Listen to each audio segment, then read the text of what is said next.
ठंड में गांव का देसी नाश्ता।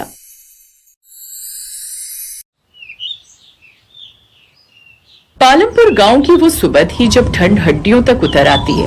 कोहरा ऐसा घना कि सामने खड़ा आदमी भी धुंधला दिखाई दे। उसी गांव में एक घर था धनिया का।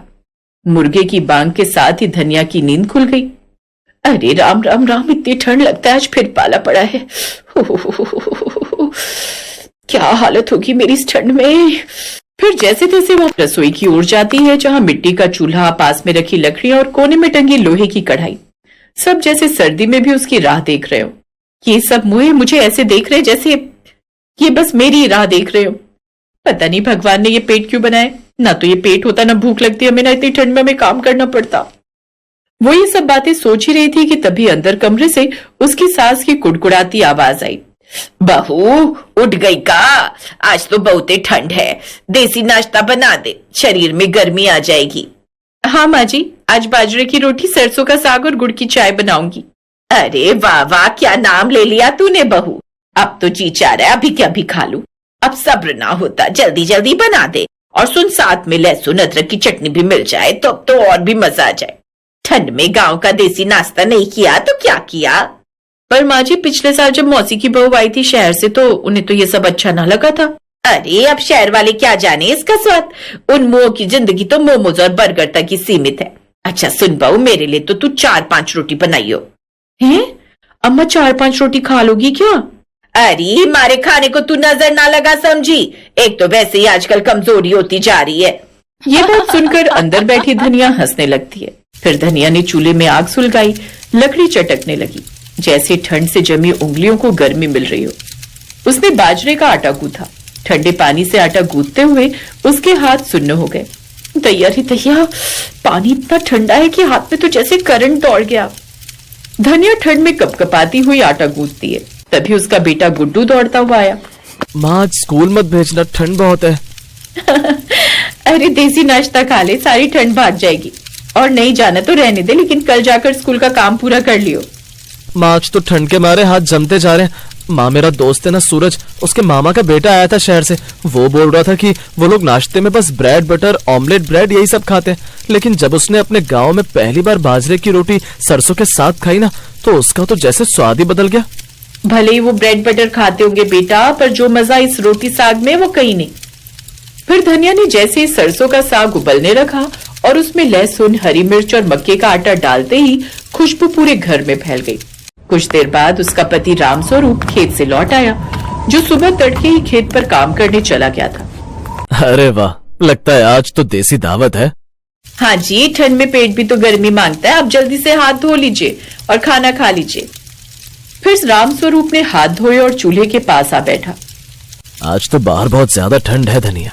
खेतों में काम करते वक्त तो इतना पता नहीं चला, लेकिन जैसे ही मैं घर की ओर आने लगा तो ठंड हड्डियों में ऐसे घुस रही थी कि मुझे तो लगा कि कहीं मैं रास्ते में न जम जाऊं। इसीलिए तो कहती हूँ ठंड में कुछ दिन काम ना करो तो बेहतर होगा। अरे कमाऊंगा नहीं तो खाऊंगा क्या? वैसे खुशबू तो बड़ी कमाल की आ रही है। लगता है साग और बाजरे की रोटी बन रही है। पता है धनिया, जब मैं शहर में काम करता था तब यही नाश्ता मुझे बहुत याद आता था। तरस जाता था मैं गांव का ये देसी खाना खाने के लिए। लेकिन तुम तो जानती हो मुझे ये सब आता नहीं। फिर उसने बाजरे की रोटी में मक्खन लगाते हुए उसे साग के साथ परोसा। सबने चटकारा लेते हुए बड़े ही मजे से वो सब खाना खाया। बाहर बर्फ की मानो बारिश हो रही। आंगन में इतनी बर्फ भर गई थी। तभी पड़ोसन लता उनके घर की तरफ आने लगी। अरे भाई, घर में कोई है भी क्या? अरे लता का कि आइए ना, इतनी ठंड में किसकी हिम्मत है बाहर जाने की। कहो कैसे आना हुआ? अरे बहू, तू तो जानती है 3-4 दिन से लगातार इतना कोहरा पड़ रहा है कि मैं तो जंगल से लकड़ियां लेने भी नहीं जा पा रही। और घर में थोड़ी सी लकड़ियां ही है। लेकिन तूने तो पहले ही काफी लकड़ियां काट कर इकट्ठा कर ली थी, लेकिन मैं बुढ़िया ना कर पाई। और ठंड इतनी है कि मुझसे बर्दाश्त ना हो रही थी। और मैं जानती हूँ कि इस वक्त तेरी रसोई का चूल्हा जल रहा होगा, इसीलिए तो मैं तेरे यहाँ आ गई चूल्हे की आग सेकने। आओ ना, बैठो काकी। धनिया बहू, ये तो बड़ी खुशबू अच्छी आ रही है। आज साग बनाए क्या? हाँ काकी, ये लीजिए ना, आप भी खाइए बाजरे की रोटी और सरसों का साग। ये बात सुनकर अब तो लता के मुंह में पानी आ गया। फिर धनिया ने उसे जल्दी से खाना परोसा। लता ने 4 रोटी एक के बाद एक लगातार खा ली। वाह वाह वाह, मजा आ गया। अरे तो बहू किसकी है? हाँ हाँ जानती हूँ, तेरी ही है। पहले मेरी होती, क्योंकि पसंद तो इसे मैंने किया था अपने बेटे के लिए, लेकिन मेरा ही बेटा नालायक निकला जो इस हीरे को छोड़कर उस दूसरे गांव की नंदिनी से लव मैरिज करके ले आया। वो तो कई साल शहर में रही है, तो उसे तो गांव के नाश्ते के बारे में ज्यादा कुछ पता भी नहीं। जब देखो तब वो क्या कहते हैं, पराठे या पोहा बना देगी कहती है, और कुछ मुझे आता ही नहीं। कमबख्त ने पेट में ये सब जमा दिया है, इसीलिए जब भी बहू ये देसी नाश्ता बनाती है ना, तो मैं जानबूझकर यहाँ चली आती हूँ।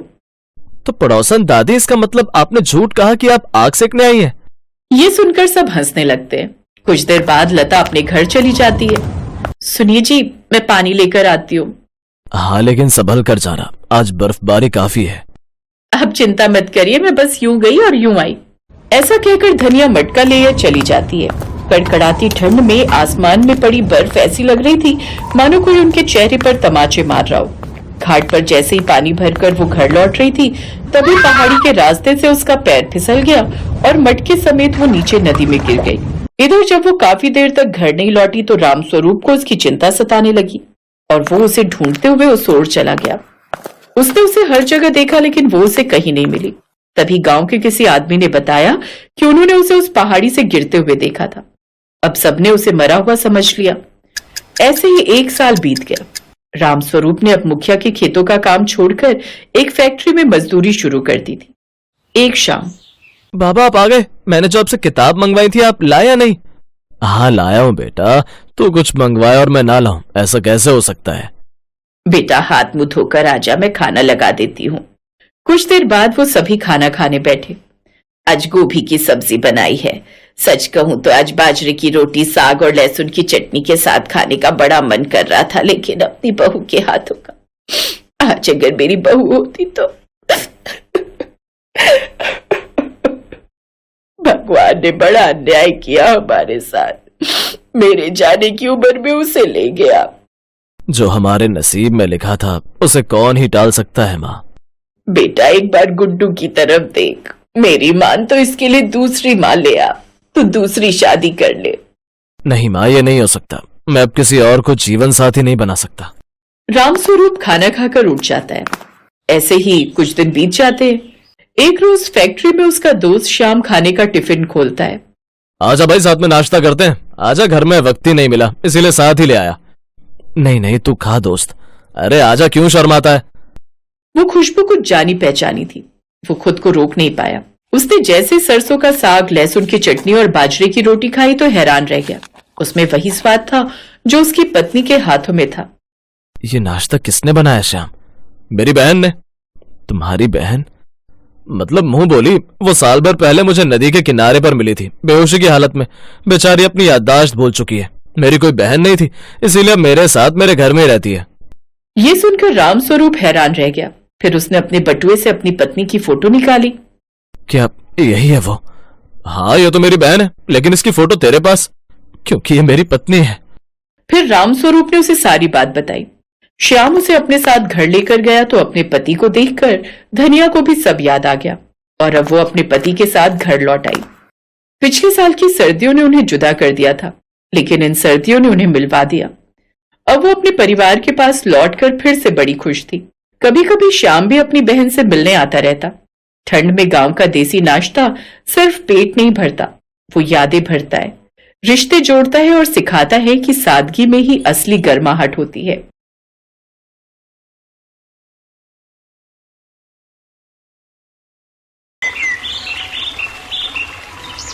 नंदिनी बहुत ही समझदार औरत थी जो हमेशा अपने परिवार को अच्छी बातें सिखाया करती। लेकिन आज वो और दिन से भी ज्यादा खुश थी, और खुश होती भी क्यों ना। उसने अपने इकलौते बेटे अतुल की शादी गांव की लड़की काजल से जो करवा दी थी।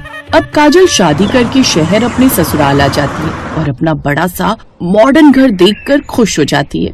हाय दैया, इतना बड़ा घर! ये घर कम गांव के किसी जमींदार की हवेली ज्यादा लग रही है। अब ये घर है या हवेली या फिर कोई मंदिर, ये तेरा ही है बहू। अब तुझे ही इस घर को और इस घर वालों को संभालना है। आजा, अब अपने शुभ कदमों के साथ घर में प्रवेश कर। काजल अब अपनी सास की बात सुनकर खुश हो जाती है और उसके बाद अपने ससुराल में गृह प्रवेश करती है। उसके ससुराल में बहुत सारी आधुनिक चीज रखी हुई थी। काजल अपने घर आकर बहुत ज्यादा खुश थी, लेकिन उसकी खुशी मायूसी में बदल जाती है तब जब वो अगले दिन जाकर अपनी रसोई देखती है, वो देखती है कि वहां पर तरह तरह की मशीन रखी हुई थी। ये देखकर वो परेशान हो जाती है और कहती है, हाय राम जी, यही सब क्या है?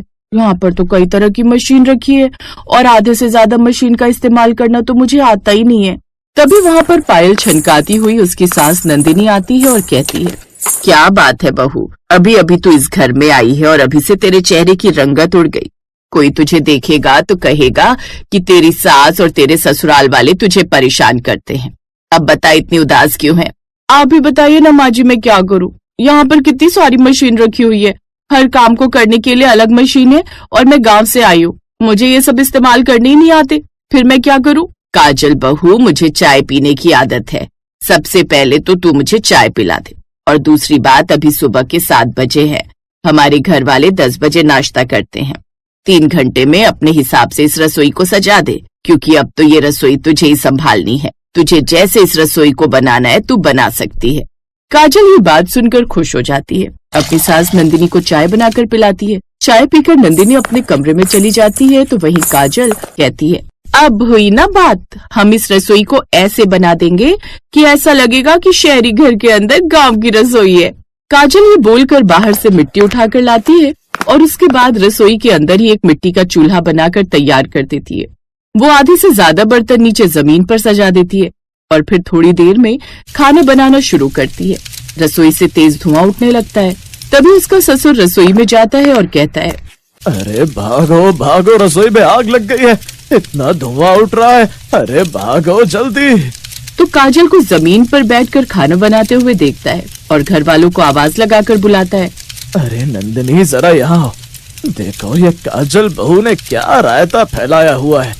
कल को पड़ोसियों तक धुआं जाएगा तो वो भी फायर ब्रिगेड वालों को फोन करके बुला देंगे। नंदिनी रसोई में आती है और काजल से कहती है, ये सब क्या है काजल बहू? मैंने तुझे रसोई को अपने हिसाब से संभालने के लिए कहा था, लेकिन तूने ये रसोई का क्या हाल कर दिया। और ये चूल्हा जलाने के लिए तू लकड़ी लेकर कहाँ से आई है? माँ जी, रसोई के अंदर एक कुर्सी रखी हुई थी, मुझे ऐसा लगा वो फालतू है तो मैंने उसे तोड़कर चूल्हे में आग लगा दिया। मेरा मतलब है चूल्हा जला दिया। वैसे भी कुर्सी का क्या काम, गृहिणी को तो खड़े होकर काम करना चाहिए या फिर जमीन पर बैठकर। काजल के ससुराल वालों को समझ में नहीं आता कि काजल के इस भोलेपन पर वो हंसे या फिर उसे समझाने की कोशिश करे, जिसके बाद ये सब संभालने की जिम्मेदारी नंदिनी का बेटा लेता है। काजल, ये शहरी रसोई है, इससे तुम अपने गांव की देसी रसोई नहीं बना सकती हो, इसलिए तुम्हें ये चूल्हा यहाँ से हटाना होगा। यहाँ पर सोसाइटी के लोग रहते हैं, इतना धुआं आने से वो लोग शिकायत कर सकते हैं कि हम वायु में प्रदूषण कर रहे हैं। ठीक है अतुल जी, अब से मैं गैस पर ही खाना बनाने की कोशिश करूंगी। कोशिश नहीं काजल बहू, तुम्हें गैस पर ही खाना बनाना होगा, लेकिन तुम ज्यादा फिक्र मत करो, मैं तुम्हें सारी चीजें खुद सिखाऊंगी। नंदिनी भी अब अपनी बहू काजल के साथ मिलकर नाश्ता बनाने लगती है। काजल भी धीरे धीरे रसोई में खाना बनाना सीखने लगती है, लेकिन फिर भी वो अपने गांव की रसोई को बहुत ज्यादा याद किया करती। कुछ दिन गुजरते हैं। ऐसे ही एक दिन नंदिनी और उसका पति बाहर गए हुए थे, तो वहीं काजल अतुल के साथ जाकर थोड़ी शॉपिंग करके आती है और अतुल ने खुश होते हुए कहा, अब तो तुम खुश हो ना काजल, शहर में गांव की देसी बहू की रसोई जो आ गई है। यहाँ पर मिक्सर, जूसर, ग्राइंडर की जगह तुम सिलबट्टे का इस्तेमाल कर सकती हो और इससे किसी को कोई नुकसान भी नहीं होगा। बल्कि पापा को तो सिलबट्टे की चटनी बहुत अच्छी लगती है। हाँ अतुल जी, हम दोनों ने मिलकर सही फैसला किया है। अब से मैं अपने देसी जुगाड़ का इस्तेमाल वहाँ करूंगी जहाँ पर किसी को कोई दिक्कत ना हो। जैसे मुझे मिट्टी के तवे पर रोटी बनाना अच्छा लगता है, तो मैं लोहे के तवे की जगह मिट्टी का तवा खरीद कर ले आई हूँ। अब काजल और अतुल ने मिलकर समझदारी से रसोई की कुछ चीजों के अंदर परिवर्तन कर दिया था, जिससे किसी को परेशानी भी ना हो और काजल भी अपनी रसोई में अपना जैसा महसूस कर सके। जब ये सब कुछ नंदिनी ने घर आकर देखा तो उसकी तारीफ करने लगी। माँ जी, अब आपको इस रसोई में हुए थोड़ी बहुत बदलाव से कोई परेशानी तो नहीं है ना? अगर आपको कोई भी परेशानी हो तो आप हमें बता सकती हैं। आप हमारी सास नहीं, हमारी माँ जैसी हैं। नहीं बहू, मुझे अब कोई परेशानी नहीं है, बल्कि बहू तूने तो मेरा दिल जीत लिया है। तू बहुत समझदार है। तूने इस रसोई को आधुनिक और देसी दोनों तरह की रसोई में परिवर्तित करके रख दिया है। अब मुझे ऐसा लग रहा है जैसे मैंने शहर के अंदर एक छोटा सा गांव का घर बसाया हुआ है। बहुत अच्छा किया तुम। हाँ काजल बेटा, मेरा आशीर्वाद अब हमेशा तुम्हारे साथ है। मुझे तो सिलबट्टे वाली चटनी बहुत पसंद है, लेकिन तुम्हारी सास को वो बनाने में बहुत आलस आता है। अब तो मैं तुमसे रोज सिलबट्टे पर चटनी पिसवाया करूंगा और कोई बहाना नहीं चलेगा, ठीक है ना? आप बिल्कुल भी फिक्र मत कीजिए ससुर जी, मैंने अपनी मिट्टी का चूल्हा उठाकर छत पर रख दिया है। हम कभी कभी छत पर बैठकर भी देसी खाना बना सकते हैं। उससे किसी को धुआं भी नहीं जाएगा और परेशानी भी नहीं होगी। वैसे भी जब लोग डिजायर करते हैं तभी तो धुआं होता है। अरे पागल लड़की, वो बोनफायर होता है, डिजायर नहीं। वैसे हाँ, तुम ठीक कह रही हो। कभी कभी हमारा सारा परिवार साथ में बैठकर छत पर खाना बना और खा सकता है। इससे किसी को परेशानी भी नहीं होगी और हमें ऐसा लगेगा कि जैसे हम छत पर पिकनिक मनाने के लिए आए हैं। जी आप समझ गए ना, ऐसा ही समझदार पति चाहिए था हमको। काजल की इस भोली सी बात को सुनकर उसके ससुराल वाले जोर जोर से हंसने लगते हैं और इस तरह गांव की देसी बहू अपनी देसी रसोई में छोटे छोटे बदलाव करती रहती है और अपने शहरी ससुराल में एडजस्ट करके खुशी खुशी रहने लगती है। Best buddies. Hello friends, Thanks for watching this video. अगर आपको ये वीडियो पसंद आया है तो प्लीज लाइक, सब्सक्राइब, कमेंट्स करें इस वीडियो पर और हाँ, शेयर करना भी ना भूलें। और भी मजेदार वीडियो देखने के लिए नीचे दिए गए बेल आइकॉन को दबाएं।